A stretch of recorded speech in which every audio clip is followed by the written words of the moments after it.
माझे अण्णा, आपल्या सर्वांचे आवडते आमदार कर्डिले साहेब हे आज आपल्यामध्ये नाहीत.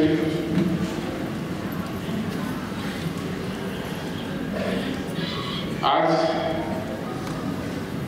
या ठिकाणी त्यांना जे पाहिजे ते सगळं आहे. 30-40 वर्षाच्या त्यांच्या जीवनाच्या काळामध्ये त्यांना त्या गोष्टीची अपेक्षा, आवड म्हणजे जनता ती आज सगळी इथं आहे. पण आपल्यामध्ये फक्त तेच नाही.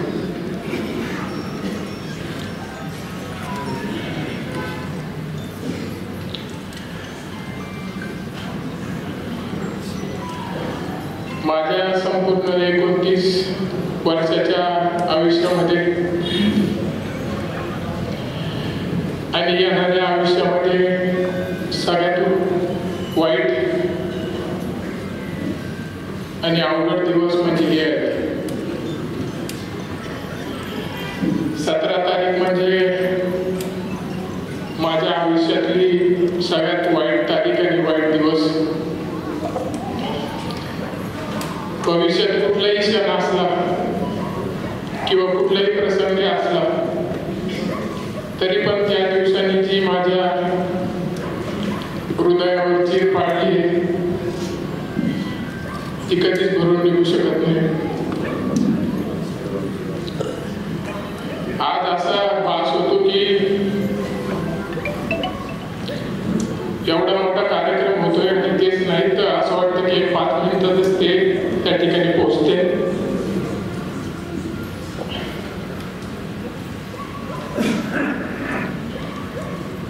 या 20 दिवसामध्ये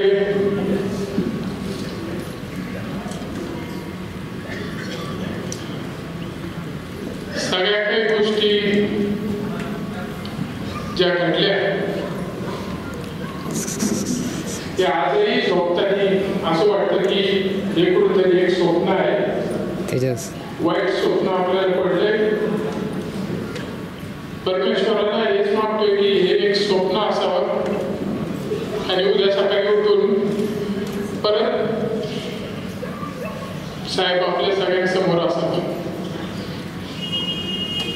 पण उठल्याच्या नंतर किती प्रयत्न केला तरी ते मन स्वीकारत नाही.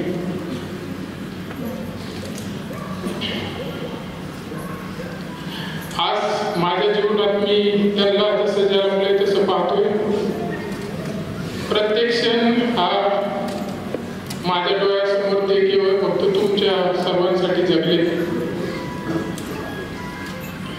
माझ्या आयुष्यात वडिलांनी जेवढा वेळ मला दिला पाहिजे तेवढा वेळ त्यांनी माझा वेळ तुम्हाला पहिल्यापासून दिलाय. लहानपणीपासून ठिकठिकाणी कुठेही जिथं लहान मुलांचे पालक येतात, शाळा असेल, क्लासच्या ठिकाणी असते, कोणत्याही प्रसंगात त्यांचं पूर्ण लक्ष हे माझ्याकडे होतं. पण कधी ते त्या ठिकाणी उपस्थित नव्हते.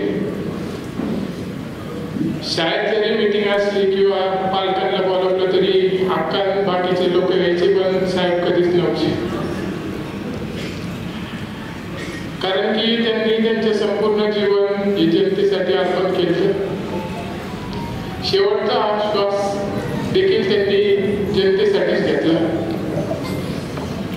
आज वर्षापासून ते मणक्याच्या ऑपरेशनमुळे आजारी होते. पण त्यांची डॉक्टरकडे ऑपरेशनच्या आधी म्हणा किंवा कोणाकडे विचारायला चौकशी करायला जरी गेलं तर हीच शंका आणि प्रश्न त्यांच्या समोर जे ठेवायचे डॉक्टरला की मी या आजारातून बरं होण्यापेक्षा ते हे विचारायचे की मला जनता दरबार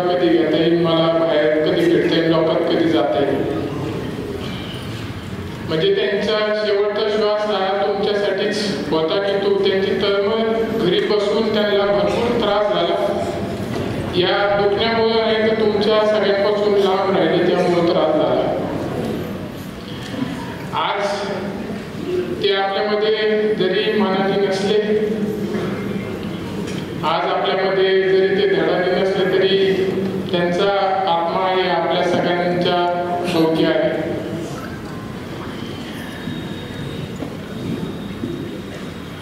तीस वर्ष मी त्यांना पाहतोय. त्यांच्या जीवनामध्ये अनेक संघर्ष आले, वाईट काळ आले, पराभव आले, पण ते माझ्या समोर त्यांनी कधीच आजपर्यंत खचले नव्हते. कुठलाही काळ आला का ते म्हणायचे की आपण करून घेऊ, काय अडचण नाही आपल्याला, लोक आपल्या सोबत आहेत.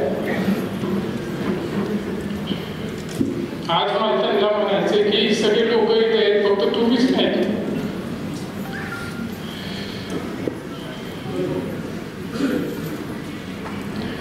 पण नक्की त्यांचं प्रेम तुमच्या सोबत होतं. त्यांनी जी नाळ माझी तुमच्या सोबत करून दिली, तुम्हाला विश्वास देतो की ती नाळ मी कधीच शेवटच्या माझ्या श्वासापर्यंत तुटून देणार नाही.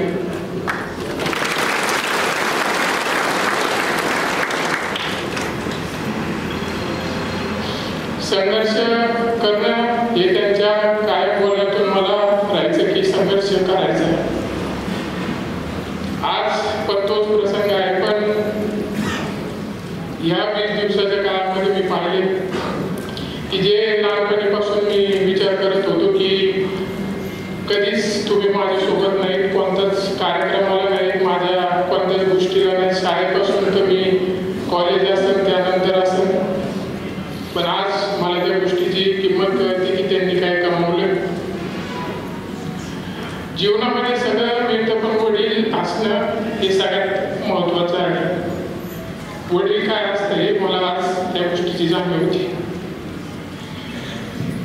पण 30 वर्ष त्यांनी माझ्यासोबत नाही घालवले, पण त्यांनी विचार केला होता की पुढच्या काळामध्ये ज्यावेळेस माझ्या अंगावरती हा दुःखाचा पाऊस पडेल, त्यावेळी मी जरी नसलो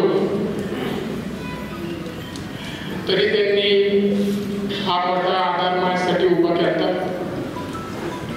आज तोच आधार खरं म्हणजे तुमच्या सगळ्यांच्या रूपाने माझ्यावर भरपूर वाईट मला वाटते, पण आज खरं म्हणजे ते वाईट पाऊस अडवायला त्यांनी तुम्हाला माझ्यासाठी तयार केलं. आज तुम्ही सगळे साहेबांचा एक मोठा परिवार आहात. 40 वर्षामध्ये साहेबांनी हा परिवार त्यांच्या हिमतीवर, ताकदीवर, संघर्षावर, कष्टावर तयार केला. आज आपल्या सोबत विखे साहेब आहेत, वडिलो समान. आज आपल्या सोबत सुजय दादा आहेत, माझे मोठे भाऊ. विक्रम दादा आहेत, माझे मोठे भाऊ. संग्राम भैया आहेत, आपल्या कुटुंबाचे प्रमुख, माझे दाजी. तुम्ही सर्व आहेत माझा एक परिवार. तर भविष्याच्या काळामध्ये साहेबांचा काय मला हे सांगत राहायचं की आपल्याला किती काही केलं तरी पण जनता म्हणून त्या पद्धतीने आपल्याला चालायचंय. आज शेवटपर्यंत साहेबांनी खरं म्हणजे शेवटचा कार्यक्रम पण विखे साहेबांनी सुजय दादांबरोबर तो प्रवास केला. निवडणूक असो 2009 पासून पाचपती परिवारासोबत साहेब मोठ्या जुडले गेले. मी आता आपल्या सगळ्यांच्या वतीने जसं साहेबांनी इतक्या दिवस करत आले, कारण की विखे परिवाराने साहेबांच्या मागे अडचणीच्या काळामध्ये पाचपती परिवाराने साहेबांना ताकद दिली. तर मी देखील तेच सांगतो की भविष्यात मी शेवटपर्यंत या कुटुंबाबरोबर कटिबद्ध आणि कुटुंबातल्या सदस्याप्रमाणे विखे परिवाराबरोबर साहेब जसं राहिले त्याच पद्धतीने मी राहील. आणि निश्चित आपल्या सर्वांना